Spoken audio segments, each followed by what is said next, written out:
Hi friends, welcome back to my channel. So ಕ್ಯಾಮ್ರಾನ ಬೆಳಗ್ಗೆನೇ start ಮಾಡಿದ್ದೀನಿ. ಸೊ ಬೆಳಗ್ಗೆ ಎದ್ದಿದ್ದೀನಿ ನಾನು. ಈ ನಡುವೆ ಒಂದು ಸ್ವಲ್ಪ ಲೇಟಾಗೆ ಎದ್ದೊಳ್ತಾ ಇದ್ದೀನಿ, ಒಂದು ಕಾಲು ಗಂಟೆ ಅರ್ಧ ಗಂಟೆ ಲೇಟಾಗಿ ಎದ್ದೊಳ್ತಾ ಇದ್ದೀನಿ. ಬಟ್ ಟ್ರೈ ಮಾಡ್ತೀನಿ ಎದ್ದೊಳ್ಬೇಕು ಅಂತ. ಈ ವಿಂಟರ್ ಸೀಸನ್ಗೆ ಆಗೋದೇ ಇಲ್ಲ, ಇನ್ನೊಂದು ಸ್ವಲ್ಪ ಹೊತ್ತು ಮಲ್ಕೋಬೇಕು ಅಂತ ಅನಿಸುತ್ತೆ. ಸೊ ಬೆಳಗ್ಗೆ ಎದ್ದ ತಕ್ಷಣ ನಾನು ತಿಂಡಿ ಮಾಡ್ತಾಯಿದ್ದೀನಿ. ಸೊ ಇಲ್ಲಿ ತಿಂಡಿ ಬಂದುಬಿಟ್ಟು ಚಟ್ನಿ ಮಾಡ್ತಾಯಿದ್ದೀನಿ, ಹಾಗೆ ಇಡ್ಲಿ ವಡೆ. ಸೊ ಇಡ್ಲಿ ವಡೆ ಎಲ್ಲ ಲಾಸ್ಟ್ ವ್ಲಾಗಲ್ಲೇ ರುಬ್ಕೊಂಡಿದ್ವಲ್ಲ, ಸೊ ಹಂಗಾಗಿ ಇವತ್ತು ಇಡ್ಲಿ ಮಾಡೋಣ, ಬೇಗ ಆಗೋಗುತ್ತೆ. ಆ್ಯಂಡ್ ಟಿಫನ್ಗೂ ಕೂಡ ತುಂಬಾ ಚೆನ್ನಾಗಿರುತ್ತೆ ಇಡ್ಲಿ ಅಂತ. ಚಟ್ನಿಗೆ ಎಲ್ಲ ನಾನು ಪ್ರಿಪೇರ್ ಮಾಡ್ಕೊಳ್ತಾ ಇದ್ದೀನಿ. ಸೊ ಬೆಳಗ್ಗೆ ಇದ್ದರೆ ಇಬ್ಬರು ಮಕ್ಕಳು ಇದ್ದಾಗ ಅಮ್ಮಂದ್ರ ಕೆಲಸ ಎಷ್ಟಿರುತ್ತೆ ಅಂತ ಎಲ್ಲರಿಗೂ ಗೊತ್ತೇ ಇರುತ್ತೆ. ಸೊ ಬೆಳಗ್ಗೆ ಅಂತೂ ಯುದ್ಧ ಅಂತಲೇ ಹೇಳ್ಬೋದು, ಅಷ್ಟು ಕೆಲಸಗಳಿರುತ್ತೆ ಬೆಳಗ್ಗೆ ಅವ್ರಿಗೆ ಸ್ಕೂಲಿಗೆ ಕಳಿಸಿದ ಮೇಲೆ.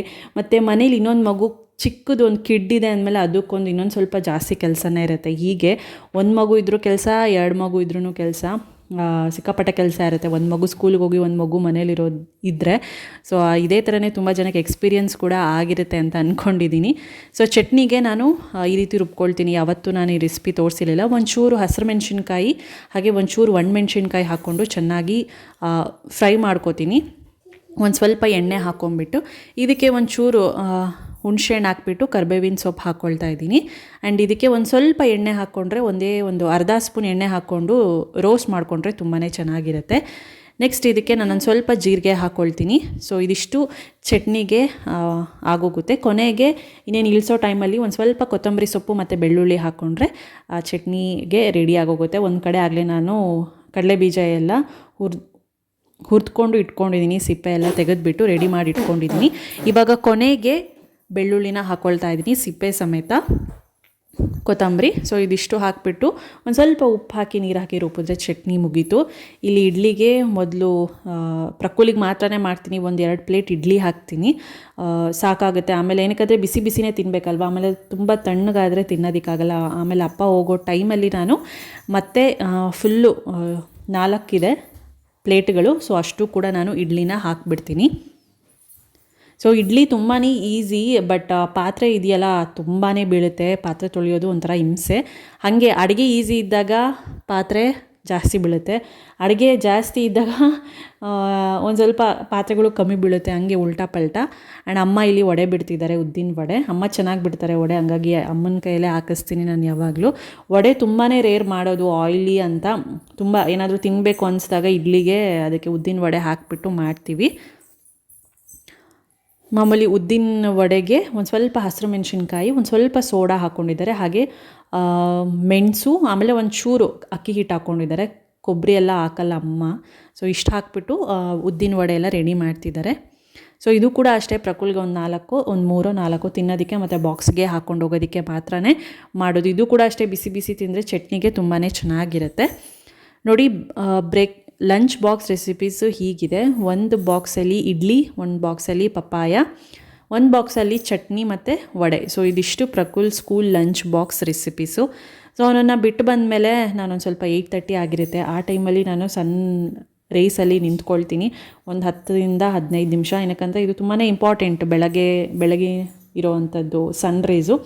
ವಿಟಮಿನ್ ಡಿ ಸಿಗುತ್ತೆ ನಮಗೆ. ಇವಾಗ 30+ ಅಂದರೆ ಕ್ಯಾಲ್ಶಿಯಮ್ ಎಲ್ಲ ತುಂಬಾ ಕಡಿಮೆ ಆಗ್ತಿರುತ್ತೆ, ಐರನ್ ಕಡಿಮೆ ಆಗ್ತಾ ಇರುತ್ತೆ.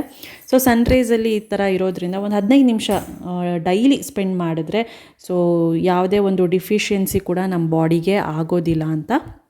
ಸೊ ಇದ್ರ ಜೊತೆಗೆ ನಾನು ಲಸಿಕಾನ್ ಕೂಡ ಕರೆಸ್ಕೊಂಡಿರ್ತೀನಿ, ನನ್ನ ಜೊತೆಗೆ ಇರೋ ಒಂದು ಸ್ವಲ್ಪ ವಿಟಮಿನ್ ಡಿ ಸಿಗಲಿ, ಸನ್ರೈಸ್ ಸಿಗಲಿ ಅಂತ. ಸೊ ಇದಾದಮೇಲೆ ಮತ್ತೆ ಕೆಲಸಗಳು ಇದ್ದೇ ಇರುತ್ತೆ. ಸೊ ವಡೆ ಮತ್ತು ಇಡ್ಲಿ ಎಲ್ಲ ತಿಂದಮೇಲೆ ಹಪ್ಳ ಹಾಕ್ತಾಯಿದ್ದೀನಿ. ಒಂದು ಬಾಕ್ಸ್ಗೆ ಹಪ್ಳ ಮಾಡಿಟ್ರೆ ಸೊ ಪ್ರತಿದಿನ ಮಧ್ಯಾಹ್ನ ಅನ್ನ ಸಾಂಬಾರು ಜೊತೆಗೆ ಹಪ್ಳ ತಿನ್ನೋದಕ್ಕೆ ತುಂಬ ಚೆನ್ನಾಗಿರುತ್ತೆ ಅಂತ. ಸೈಡ್ಸ್ ಚೆನ್ನಾಗಿರುತ್ತೆ ಅಲ್ವಾ ಅನ್ನ ಸಾಂಬಾರಿಗೆ, ಹಾಗಾಗಿ ಅದು ಫುಲ್ಲು ಬಾಕ್ಸ್ ಏನಿದೆ ಅಷ್ಟೂ ಹಾಕ್ಬಿಡ್ತೀನಿ. ಇದು ಅಕ್ಕಿ ಹಪ್ಳ, ಒಂದೊಂದು ಸತಿ ಉದ್ದಿನ ಬೇಳೆದು ಹಾಕ್ತಾಯಿರ್ತೀನಿ, ಒಂದೊಂದು ಸತಿ ಅಕ್ಕಿ ಹಪ್ಳನೂ ಕೂಡ ಮಾಡ್ತಾಯಿರ್ತೀನಿ. ಸೊ ಈ ರೀತಿ ಅಮ್ಮಂದ್ರಿಗೆ ಕೆಲಸ ಹೇಗಿರುತ್ತೆ ಅಂದರೆ, ಅಡುಗೆ ಮನೆಯಲ್ಲೇ ಒಂದು ಅರ್ಧ ದಿನ ಆಗೋಗ್ಬೇಕು, ಅಷ್ಟು ಕೆಲಸ ಇರುತ್ತೆ. ಇನ್ನು ಅರ್ಧ ದಿನ ಏನಿದೆ, ಕಸ ಗುಡಿಸೋದು, ಅದು ಇದನ್ನೆಲ್ಲ ಒರೆಸೋದು, ಅದು ಇದು ಎಲ್ಲ ಇರುತ್ತೆ. ಸೊ ನಾನು ಅಮ್ಮ ಮನೇಲಿರೋದ್ರಿಂದ ನಾನು ಅಮ್ಮ ಇಬ್ಬರು ಶೇರ್ ಮಾಡ್ಕೋತೀವಿ.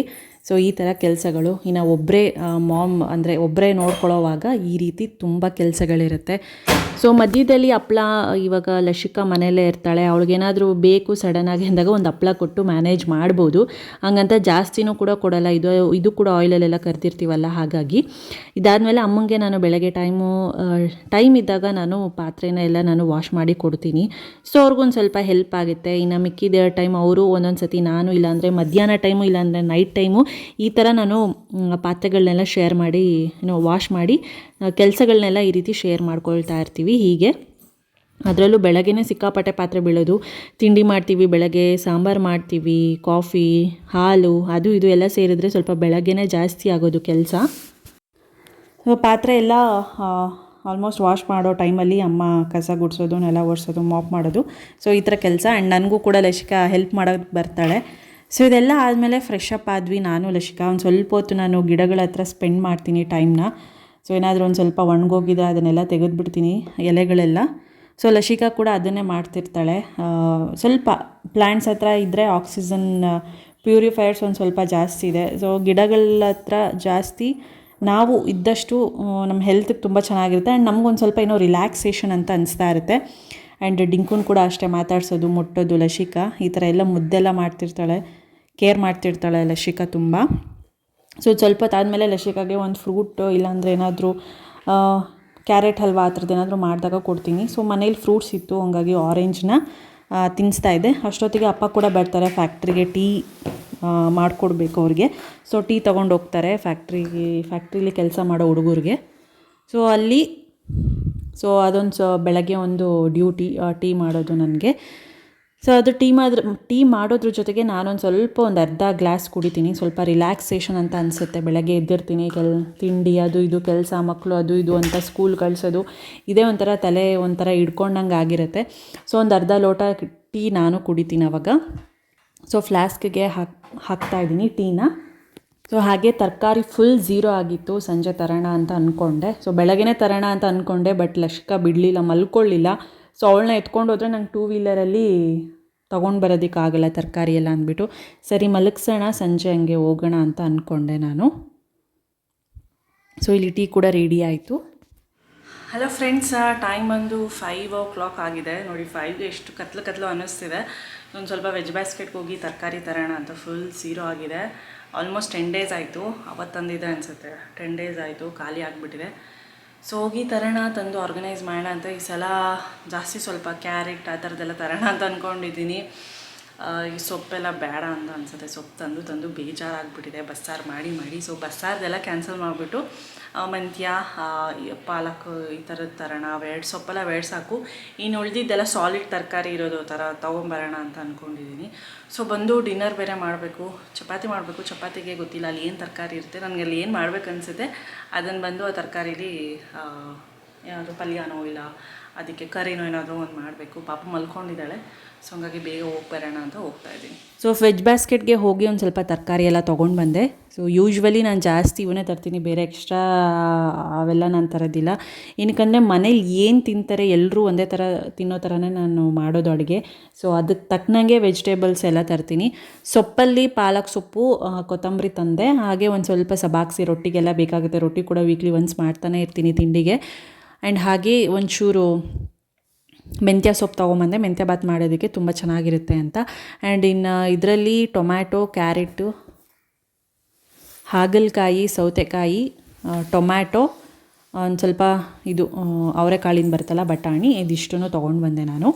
ಇವಾಗ ರಾತ್ರಿ ಡಿನ್ನರ್ಗೆ ಚಪಾತಿ ಮಾಡಿ ಅದಕ್ಕೆ ಹೆಸರು ಕಾಳಿಂದು ಕರಿ ಮಾಡೋಣ ಅಂತ. ಸೊ ಹೆಸರು ಕಾಳನ್ನೆಲ್ಲ ಕೂಗಿಸ್ಕೊಂಡಿದ್ದೀನಿ ಕುಕ್ಕರಲ್ಲಿ. ಹೆಸರು ಕಾಳು ಗ್ರೀನ್ ಗ್ರಾಮ್ ಅಂತಾರಲ್ಲ ಅದು. ಇವಾಗ ಒಂದು ಪ್ಯಾನ್ಗೆ ಆಯಿಲ್ ಹಾಕ್ಕೊಳ್ತಾ ಇದ್ದೀನಿ. ಇದಕ್ಕೆ ಒಂದು ಸ್ವಲ್ಪ ಸಾಸಿವೆ ಜೀರಿಗೆನ ಹಾಕ್ಕೊಳ್ತಾ ಇದ್ದೀನಿ. ನೆಕ್ಸ್ಟ್ ಇದಕ್ಕೆ ಚಿಕ್ಕದಾಗಿ ಆನಿಯನ್ಸ್ನ ಕಟ್ ಮಾಡ್ಕೋಬೇಕಾಗುತ್ತೆ. ಅದು ಪ್ಲಸ್ ಹಸಿರು ಮೆಣಸಿನ್ಕಾಯಿ ಮತ್ತು ಕರಿಬೇವಿನ ಸೊಪ್ಪನ್ನ ಹಾಕ್ಕೊಳ್ತೀನಿ. ಸೊ ಇದಿಷ್ಟನ್ನು ಇವಾಗ ಹಾಕ್ಕೊಳ್ತಾ ಇದ್ದೀನಿ. ಚೆನ್ನಾಗಿ ಈರುಳ್ಳಿ ಎಲ್ಲ ಫ್ರೈ ಆಗಬೇಕು, ಅಲ್ಲಿವರೆಗೂ ನಾನು ಚೆನ್ನಾಗಿ ಆಯಿಲಲ್ಲಿ ಫ್ರೈ ಮಾಡ್ಕೋತೀನಿ. ತುಂಬಾ ಈಸಿ, ಸಿಂಪಲ್ಲಾಗಿ ಆಗೋಗುತ್ತೆ ಹೆಸರು ಕಾಳಿಂದ ಕರಿ. ಚಪಾತಿಗೆ, ರೈಸ್ಗೆ ತುಂಬಾ ಚೆನ್ನಾಗಿರುತ್ತೆ, ಫಟಾಫಟ್ ಅಂತ. ಮತ್ತು ಹೆಸರು ಕಾಳು ತಿನ್ನೋದ್ರಿಂದ ಹೆಲ್ತಿ ಕೂಡ, ಬಾಡಿನ ತುಂಬ ತಂಪು ಮಾಡಿಸುತ್ತೆ. ಇದಕ್ಕೆ ನಾನೊಂದು ಸ್ವಲ್ಪ ಶುಂಠಿ ಬೆಳ್ಳುಳ್ಳಿ ಪೇಸ್ಟ್ನ ಹಾಕ್ಕೊಳ್ತಾ ಇದ್ದೀನಿ. ಇದ್ರದ್ದು ಹಸಿ ವಾಸನೆ ಎಲ್ಲ ಹೋಗೋವರೆಗೂ ಚೆನ್ನಾಗಿ ಮಿಕ್ಸ್ ಮಾಡ್ಕೋಬೇಕು. ಸೊ ಮಿಕ್ಸ್ ಎಲ್ಲ ಆದಮೇಲೆ ಒಂದು ಸ್ವಲ್ಪ ನಾನು ಅರಿಶಿನ ಹಾಕ್ಕೊಳ್ತಾ ಇದ್ದೀನಿ.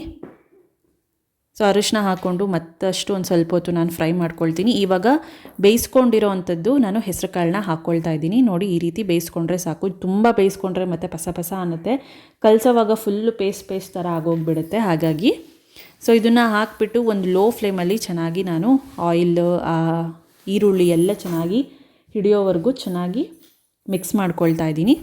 ಇದಕ್ಕೆ ನಾನು ಇವಾಗ ರುಚಿಗೆ ತಕ್ಕಷ್ಟು ಉಪ್ಪನ್ನ ಹಾಕ್ಕೊಳ್ತಾ ಇದ್ದೀನಿ. ಉಪ್ಪನ್ನ ನೋಡ್ಕೊಂಡು ಹಾಕ್ಕೊಳ್ಳಿ. ನಾನು ಬೇಯಿಸೋವಾಗ ಉಪ್ಪೇನು ಹಾಕಿರಲಿಲ್ಲ, ಸೊ ಹಾಗಾಗಿ ಇದರಲ್ಲೇ ನಾನು ಡೈರೆಕ್ಟಾಗಿ ಉಪ್ಪನ್ನ ಹಾಕ್ಕೊಳ್ತಾ ಇದ್ದೀನಿ ರುಚಿಗೆ ತಕ್ಕಷ್ಟು. ನೀವು ಬೇಕಿದ್ದರೆ ಹಸಿರು ಮೆಣಸಿನ್ಕಾಯಿ ಬದಲು ಅಚ್ಕಾರದ ಪುಡಿ ಕೂಡ ಯೂಸ್ ಮಾಡ್ಕೋಬೋದು, ಅದು ಸೊ ನಿಮ್ಮ ಟೇಸ್ಟ್ ತಕ್ಕನಂಗೆ.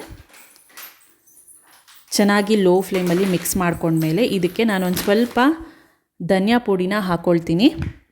ಸೊ ಇಲ್ಲಾಂದರೆ ನೀವು ಗರಂ ಮಸಾಲೆ, ಜೀರಾ ಪೌಡರ್ ಕೂಡ ಹಾಕ್ಕೋಬೋದು. ನಿಮ್ಗೆ ಯಾವ ಥರ ಇಷ್ಟ ಬೇಕಾಗುತ್ತೆ ಆ ಥರ ಮಸಾಲೆಗಳನ್ನ ಹಾಕ್ಕೋಬೋದು. ನಾನು ಒಂದೂವರೆ ಸ್ಪೂನಷ್ಟು ಧನಿಯಾ ಪೌಡರ್ನ ಹಾಕ್ಕೊಳ್ತಾ ಇದ್ದೀನಿ.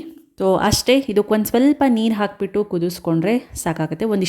ಒಂದು ಚಿಕ್ಕ ಗ್ಲಾಸಷ್ಟು ಒಂದು ಗ್ಲಾಸ್ ಪೂರ್ತಿ ಹಾಕ್ಕೊಂಡು ಕುದಿಸ್ಕೊಂಡ್ರೆ ಸಾಕಾಗುತ್ತೆ. ಕೊನೆಗೆ ಕೊತ್ತಂಬರಿ ಸೊಪ್ಪನ್ನ ಹಾಕ್ಕೊಂಡ್ರೆ ಮುಗೀತು. ಹೆಸರುಕಾಳು ಕರಿ ಬೇಗನೆ ಆಗೋಗ್ಬಿಡುತ್ತೆ. ಆ್ಯಂಡ್ ಮಕ್ಕಳಂತೂ ಸಿಕ್ಕಾಪಟ್ಟೆ ಇಷ್ಟಪಟ್ಟು ತಿಂತಾರೆ ಚಪಾತಿಗೆ. ಖಾರ ಇರಲ್ಲ ಅಲ್ವಾ, ಮೈಲ್ಡಾಗಿ ಟೇಸ್ಟಿಯಾಗಿ ತುಂಬಾ ಚೆನ್ನಾಗಿರುತ್ತೆ. ಟ್ರೈ ಮಾಡಿ ನೋಡಿ ಒಂದ್ಸಲ. ಇದಕ್ಕೆ ನೀವು ಬೇಕಿದ್ದರೆ ಕೊನೆಗೆ ಕಾಯಿ ತುರಿ ಕೂಡ ಇದ್ದರೆ ಹಾಕೋಬೋದು, ಇಲ್ಲಾಂದರೆ ಏನು ಅವಶ್ಯಕತೆ ಇಲ್ಲ. ಸೊ ಕೊತ್ತಂಬರಿ ಸೊಪ್ಪನ್ನ ಹಾಕ್ಕೊಂಡು 1-2 ನಿಮಿಷ ಬೇಯಿಸ್ಕೊಂಡ್ರೆ ಸಾಕಾಗುತ್ತೆ. ಸೊ ನೋಡಿ, ನಂದು ಡಿನ್ನರ್ ಹೀಗಿದೆ. ಅದಕ್ಕೆ ಸಲಾಡಾಗಿ ನಿಂಬೆಹಣ್ಣು, ಒಂದು ಈರುಳ್ಳಿ ಇದ್ದರೆ ಚೆನ್ನಾಗಿರುತ್ತೆ ಹೆಸರು ಕಾಳು ಕರಿಗೆ, ಆ್ಯಂಡ್ 2 ಚಪಾತಿ. ಸೊ ಈ ವ್ಲಾಗ್ ಹೇಗೆ ಬಂತು ಅಂತ ತಿಳಿಸಿ. ಪ್ಲೀಸ್ ಇಷ್ಟ ಆದರೆ like, share, comment and subscribe ಮಾಡ್ಕೊಳ್ಳಿ. ಓಕೆನಾ? Thanks for watching.